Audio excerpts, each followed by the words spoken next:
Hi friends, ఇక్కడ వచ్చేసి గోంగూర పచ్చడి అయితే తయారు చేస్తున్నానండి. గోంగూర పచ్చడి కోసం నేను స్టవ్ వెలిగించుకొని ప్యాన్ పెట్టుకొని కొద్దిగా ఆయిల్ అయితే వేసుకున్నాను. తర్వాత వచ్చేసి ఒక స్పూన్ ధనియాలు, అలాగే కొంచెం మెంతులు వేసుకొని లైట్గా ఫ్రై చేసిన తర్వాత కారానికి సరిపడగా పచ్చిమిరపకాయలు అయితే వేస్తున్నానండి. పచ్చిమిరపకాయలు కూడా వేసిన తర్వాత బాగా వేయించుకోండి.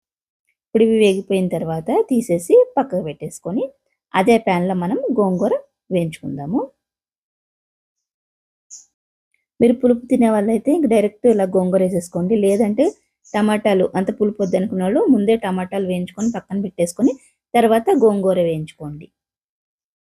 ఇక్కడ నేనైతే ఇంకా ఏమి వేయట్లేదండి. కొంతమంది ఏంటంటే టమాటాలు వేసుకుంటారు. ఎక్కువ పులుపు వద్దనుకున్న వాళ్ళు టమాటాలు, లేదంటే నువ్వులు, లేదంటే పల్లీలు ఇలా వేసుకుంటారనమాట. అంటే పులుపు అనేది బ్యాలెన్స్ అవుతది. ఎక్కువ పులుపు తినలేని వాళ్ళు. ఇక్కడ ఏంటంటే నేను కొంచెం పుల్లగానే తింటామండి. అందుకని నేను ఇంకా ఏమి యాడ్ చేయట్లేదు. ఇదిగోండి నీళ్లు వేయకుండా గోంగూరనైతే ఉడకబెట్టేసుకున్నాను.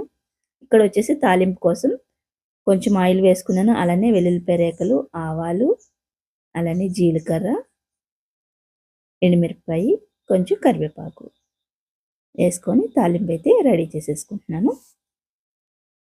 ఇప్పుడు స్టవ్ ఆఫ్ చేసేస్తే ఈ వేడికి ఇంకా ఉన్నాయి వేగిపోతాయి అన్నమాట.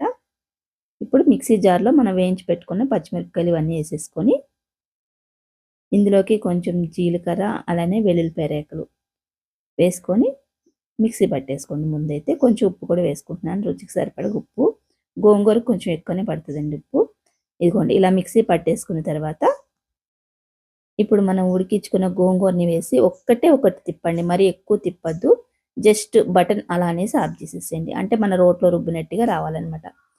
ఇంకా నేనైతే ఇంకా రుబ్బలేదండి. ముందైతే ఇలా పచ్చిమిరపకాయలు అన్ని కలిపేసుకోండి. ఇదిగోండి ఇంకా మిక్సీ తిప్పకుండానే ముందు కలిపేసుకున్న తర్వాత అప్పుడు ఒక్క తిప్పేసి నేను తీసేసాను. తర్వాతే ఉల్లిపాయలు, గోంగూర పచ్చడికి ఎక్కువ ఉల్లిపాయలు ఉంటేనే బాగుంటుందండి. అందుకనేసి కొన్ని ఎక్కువనే వేసుకోండి గోంగూర పచ్చడిలో. ఇలా వేసేసుకున్న తర్వాత ఇప్పుడు మనం ఆల్రెడీ తాలింపు పెట్టుకున్నాం కదండి, ఆ తాలింపుని తీసుకొచ్చి ఈ పచ్చడిలో వేసుకుంటే ఇంకా అంతే అండి. చాలా టేస్టీగా ఉండి గోంగూర పచ్చడి అయితే రెడీ అయిపోతుంది. అలానే పచ్చడిలో కొంచెం నెయ్యి కానీ వేసుకొని తింటే సూపర్ అయితే ఉంటుంది. చెప్పాను కదండి, పులుపు ఎక్కువ వద్దనుకున్న వాళ్ళు నువ్వులు కానీ, పల్లీలు కానీ, టమాటా కానీ యాడ్ చేసుకుంటే మీకు పులుపు అనేది అంత ఉండదనమాట. వీడియో నచ్చితే లైక్ చేయండి. Thanks for watching. Bye bye. మరొక వీడియోతో మళ్ళీ కలుస్తాను.